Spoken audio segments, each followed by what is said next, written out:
Mga kapatid, ang homilya po ngayong araw ng Biyernes pong ito ay hango po sa babasahin kong ito. Juan, Kapitulo 10, versikulo 31 hanggang 42. Itinakwil ng mga Hudyo si Jesus.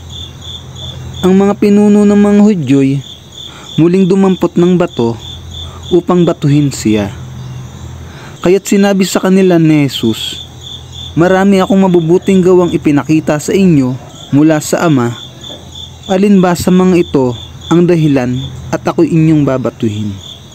Sumagot ang mga pinuno ng mga Hudyo, "Hindi dahil sa mabubuting gawa kaya ka namin babatuhin, kundi dahil sa paglapastangan mo sa Diyos, sapagkat nagpapanggap kang Diyos, bagamat tao ka lamang."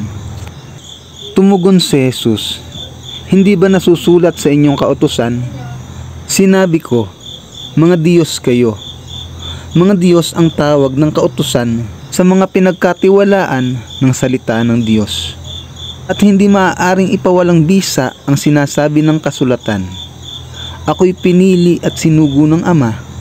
Paano ninyo ngayon masasabing nilalapastangan ko ang Diyos? Dahil sa sinabi kong ako ang anak ng Diyos? Kung hindi ko ginagawa ang mga ipinapagawa ng aking Ama, huwag ninyo akong paniwalaan.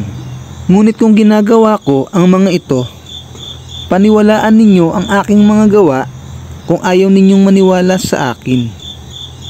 Sa gayon, matitiyak ninyong nasa akin ang Ama at ako'y nasa Kanya. Kaya tinangka na naman nilang dakpin si Jesus. Ngunit siya'y nakaalis. Muling pumunta si Jesus sa ibayo ng Jordan, sa pook na dating pinagbabautismuhan ni Juan. Habang naroroon siya'y maraming lumapit sa kanya.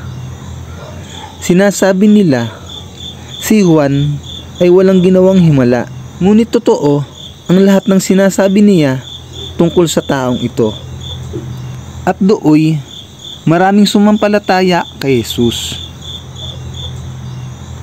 Ang mabuting balita ng Panginoon. Pinupuri ka namin, Panginoong Hesukristo.